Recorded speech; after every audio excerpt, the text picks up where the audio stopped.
All right, guys, we're back with another waiver wire video so I can help you find the best and most important players to add to your teams. And it was a massive week for prospect promotions. We have tons of trade deadline fallout. Just a huge video here to get you ready for the fantasy baseball final push. But quickly, before we get into it, if you guys are not already, please subscribe to the channel down below. Also, drop this video a like. Let me know what you're feeling in the comments, and a special shout out to Prize Picks for sponsoring today's video. And just in case there's anybody new here, this waiver wire video is a weekly segment on my channel. I always started out with 5 deep, dense player profiles about what I think are the most interesting players that we should be talking about for this past week of fantasy baseball, plus tons of breakout sections after that to help you if you might play in a shallow league, a deep league, a full section dedicated to relievers who are going to get saves, a section dedicated to minor leaguers who we should be stashing, your one-stop shop for everything fantasy baseball in the past week. But all right, the first player on the big list this week is Kalen Culpepper, big-time prospect call-up, shortstop from the Twins. His promotion was announced by the Twins on Friday morning. I'm very, very excited about him. Just a good shortstop who can do a little bit of everything well. He was the first-round pick by the Twins in 2024 out of Kansas State,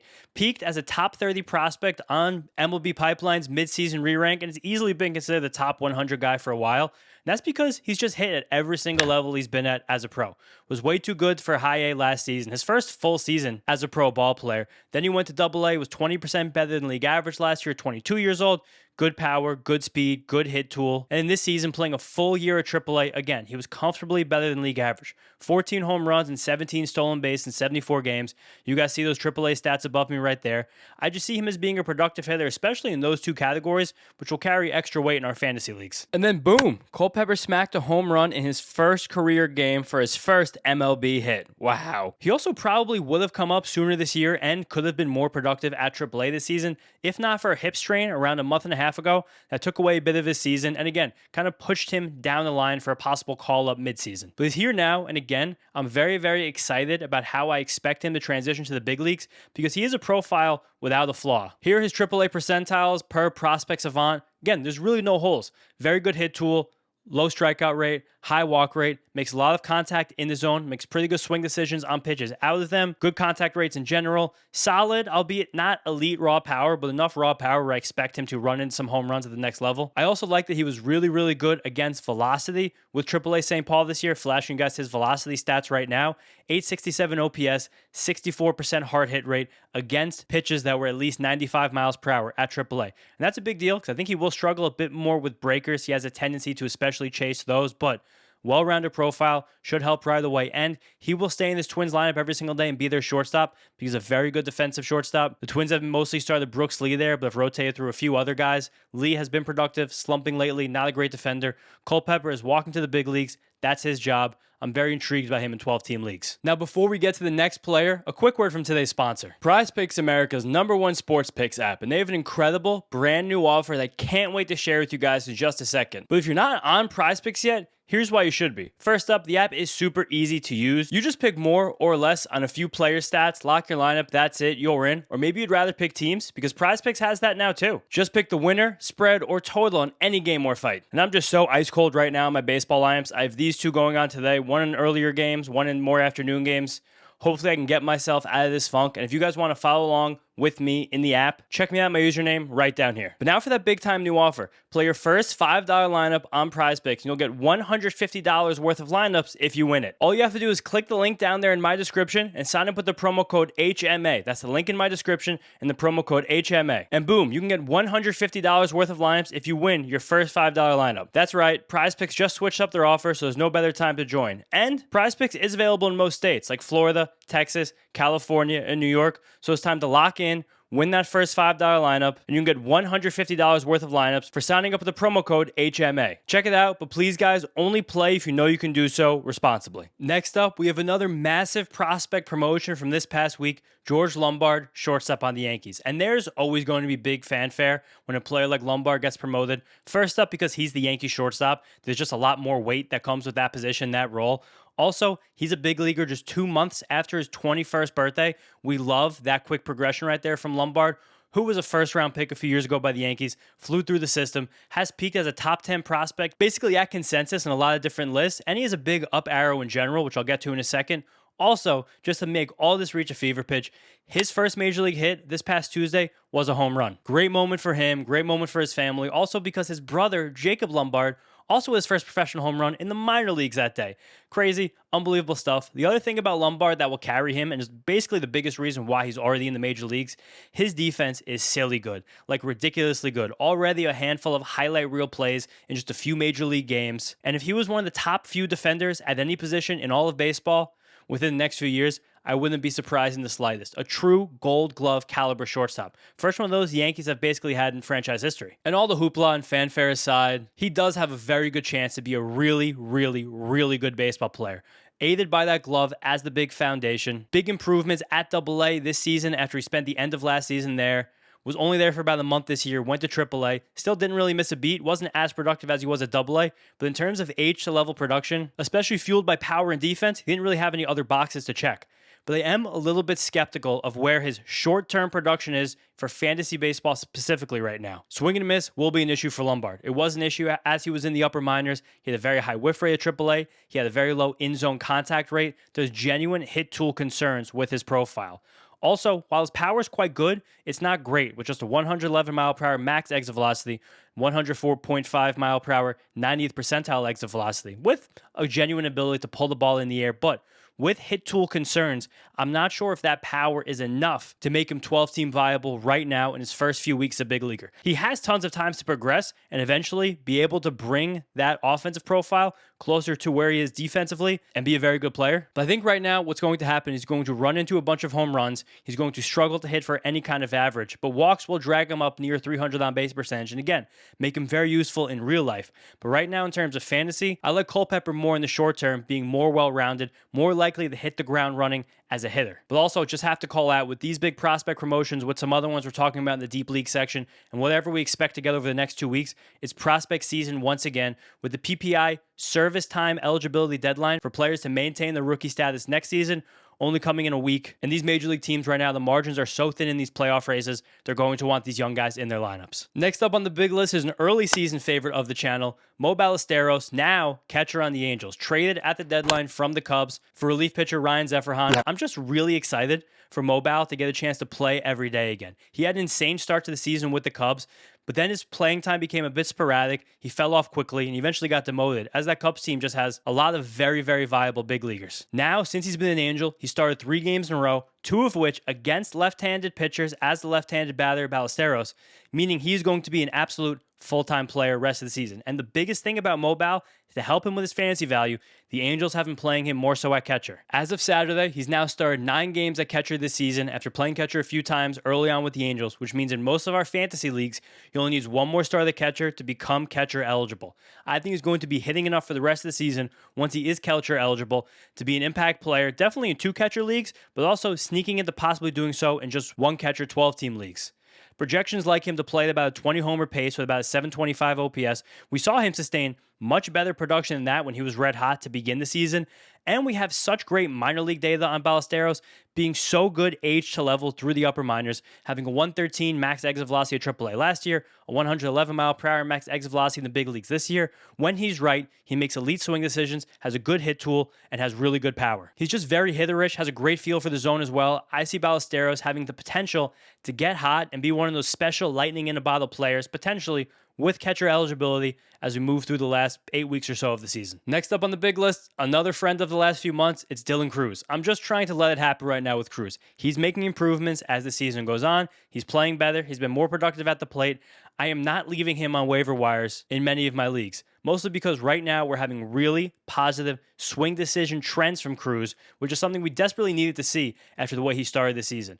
Mostly right here, if you look at the series of rolling charts, his chase rate is falling rapidly, and it has been for a while now. His own swing rate, while it's fallen a lot as his general swing rate's gone down with that chase rate going down, is still totally fine. His zone contact rate is still very, very inconsistent, but right now it's on a quick upswing, which is how he swung the bat better lately. And in general, he's just swinging and missing far less. These are all things that are right now either going in the right direction or holding stable in a good spot for Cruz, which is not the case a month ago. And while he's finding more power, he's also walking significantly more, as you guys can see right here. He was allergic to walks for the first few months of the season. Now over the last 6 weeks, he's actually doing so at about a 13% clip.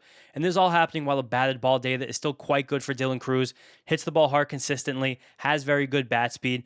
All of these positive swing decision trends should be able to just at least make him a productive player for the rest of the season. And something that will help that is now with James Wood on the injured list, Cruz has moved well up in the Nationals lineup. In 2 games so far against left-handed pitchers, he's hit leadoff, and 1 game against a right-handed pitcher, he hit third, and another one he hit fifth. So again, getting more chances in premier spots in the lineup, I see Cruz being, you guys have heard me say it before, a productive player for the rest of the season. Last up on the big list this week, another National, it's Brady House. Back-to-back Nationals guy is kind of funny to close the big list, but I'm very excited about the post-type guy who still hasn't been able to wedge his way into full everyday playing time yet, but I really want to call in a comparison for how the Nationals handled Curtis Mead at the beginning of the season. Similar to Mead, Brady House has made incredible improvements under the hood, a bat speed jump this season compared to last season by more than 1 full mile per hour, a max exit velocity jump from 111 miles per hour to 113, and a nice congregation of high exit velocities up there as well. Also a barrel rate that is triple that of what he had last season, literally triple the barrel rate.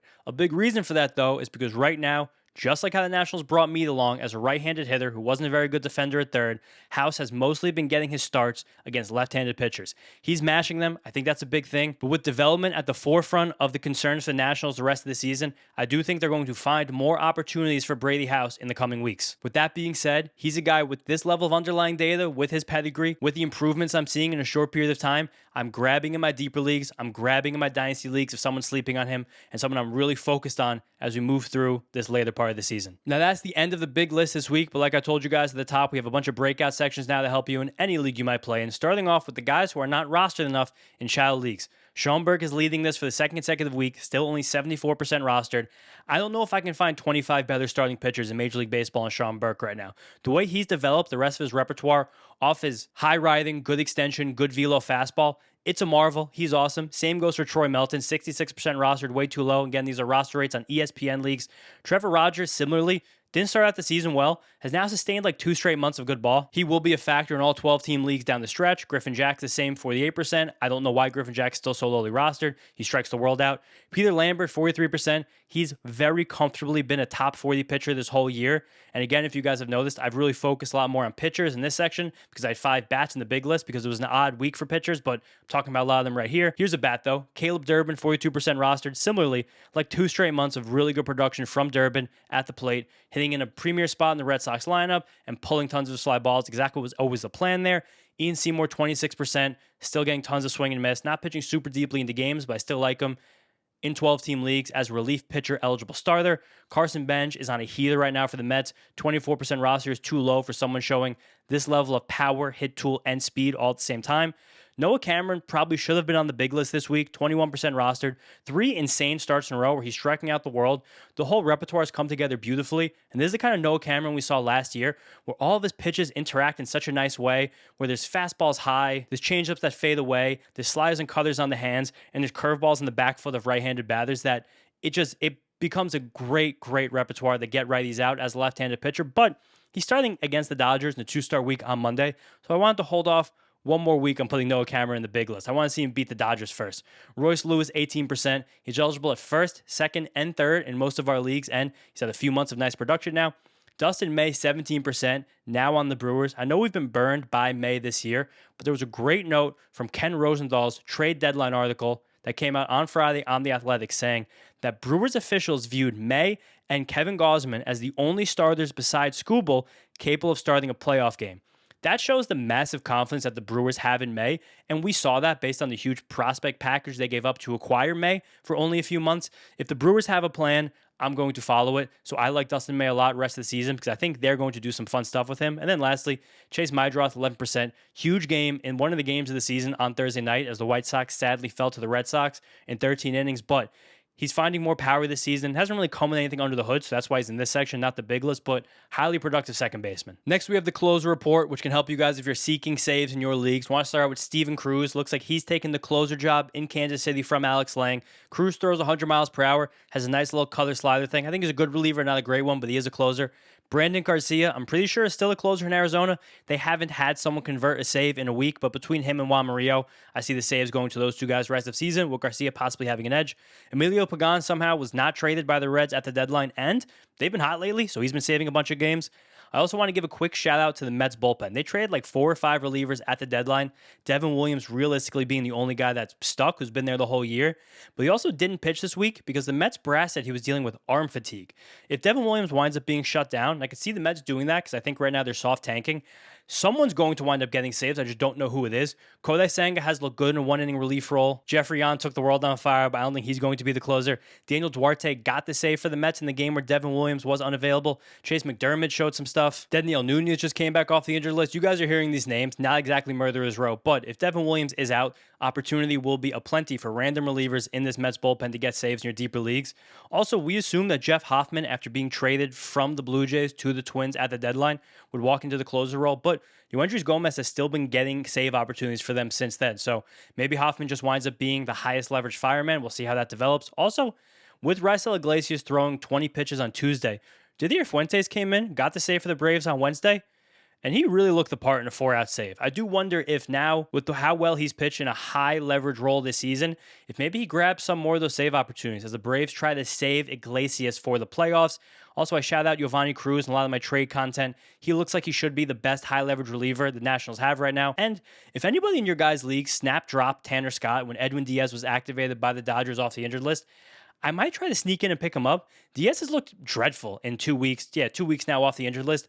I don't really trust him. I don't know how much the Dodgers will either. They're only worried about October as well. So keep an eye on who gets these next few save opportunities for the Dodgers. And if you're in a deep enough league where you can stash a speculative closer, I think Tanner Scott's a great one if someone jumped the gun and dropped him. Now we have the stash list, which is going to become very minor league focused over the next few weeks because a lot of these prospects will be called up at least by next week with the PPI service time eligibility deadline being August 14th, next Friday. Joshua Baez will be in the Cardinals outfield in a week's time, so keep an eye on him. Huge power, legit speed.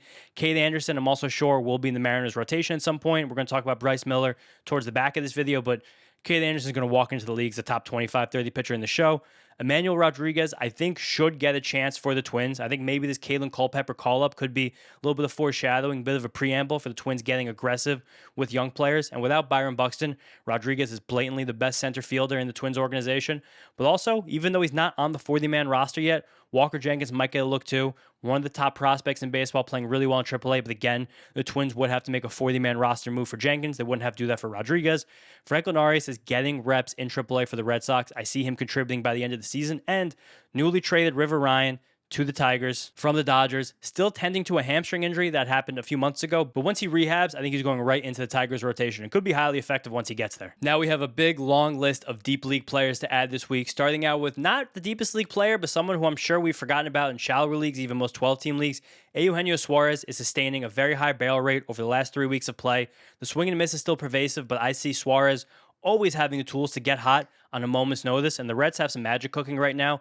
Similarly, I like Hector Rodriguez being called up this past week. Friend of the channel, Prospect Tilt, calls him the hitting savant. He's a lefty bat, so he's going to be a strong side platoon guy, but not start against left-handed pitchers, so I wanted to stash him on the deep league ads this week just until we see some more production out of him. But he has an incredibly well-rounded hitter profile. Angel Henao, called up by the Guardians this past week. Again, electric debut, 4 hits against the Mets. First player in the Cleveland franchise history to ever have 4 hits in their debut, but I don't know how his playing time shakes out. He's a shortstop by trade, but Brian Urocchio is too good of a defender there to unseat. Henao played third in that 4-hit debut, and again, electric debut, but he also made 2 errors at third base, and that kind of is only because Jose Ramirez is dealing with some hand irritation right now. Then Henao played second the next day, but I think Travis Bazzana still has that spot. So Henao is going to be kind of more of a mix and match infielder, so I just couldn't put him on the big list yet because I don't know how that playing time is going to shake out. Carson Wisenhunt in the Giants rotation, missing bats. I like him enough. Anthony Kay has had a very solid season for deep leagues. He's still on my radar. George Klassen being promoted on Friday night. I'm recording this Friday afternoon for the Angels. Looks like there's going to be command issues, but missing tons of bats. Victor Mesa Jr., still strong side platoon bat in the Rays outfielder. JJ Bleday is getting hot again in the Reds outfield, hitting third, and again, he was not traded, so he's interesting.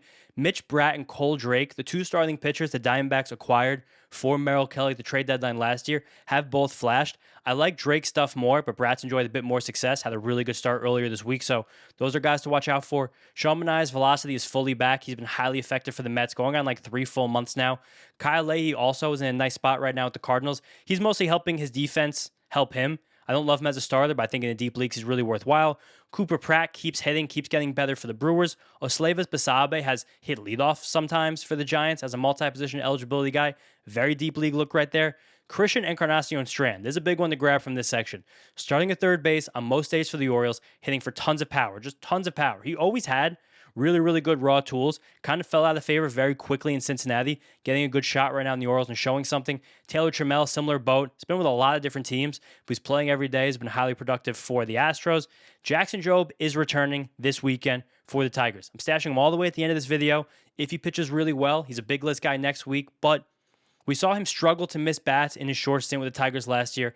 Then he got Tommy John surgery. And now, as one of the most prized assets in the Detroit organization, I think they're just going to baby him rest of the season. So that's why I just didn't really want to feature him. But he is a big name, and he does have amazing stuff. John Rave, my guy, playing every single day for the Royals, has a shocking level of raw tools. And Blade Tidwell also now in the Giants rotation. I don't love Blade Tidwell. It's like a 50%, 60% slider variation repertoire every single start, but pitching in that ballpark, you can be very viable in a deep league. Now I've given you guys tons of players to add, so I have to shout out some to drop. Starting out with Dodgers pitchers Eric Lauer and Emmett Sheehan with the Tarek Skubal trade, and now Blake Snell coming off the injured list. Lauer's likely going to the bullpen. Sheehan's gone to the minor leagues. Don't have to think about those guys anymore. And some injuries. Hunter Green probably not coming back this season. Very sad. They just teased us the whole time. Trey Savage getting knee surgery. His season's likely over as well. And then some early season guys who were good, but we have to recognize how bad they've been lately. Will Warren, Davis Martin. Those guys are not worth rostering like blindly in 12-team leagues, maybe as streamers, but I still don't even love them for that at the moment. Also, Brandon Sproat to the minor leagues after another bad start. My bad, guys. One of my worst calls of the season. Similarly, Quinn Matthews made a decent first career start last weekend. Went right back to the minor leagues for the Cardinals. So if I told you to pick him up, now I'm telling you to drop him. It's my bad. Didn't think they would kind of rip our chain like that. I also want to shout out Esmeralyn Valdez. The story of last month, he's like 0 for 25 right now, striking out every single time. There were people in my comments telling me I was too low on Valdez, that he should be a Rookie of the Year candidate. This is probably more like the guy he is. I don't know. It seemed much more like an Aristides Aquino than Aaron Judge debut. So that's kind of where I am with Valdez. And then I got to talk about Bryce Miller. Really, really bad velocity trends, just really bad over his last 6 starts in general. I'm worried the bone chips are bothering him again. I'm not dropping him in 10 or 12 team leagues, but I'm also not ready to start him blindly, even as well as he started the season himself. But that's another great waiver wire video for you guys. Thank you so much for supporting the channel lately. We're going to keep pumping out this content through the rest of the season, so thank you so much. I'll see you next time.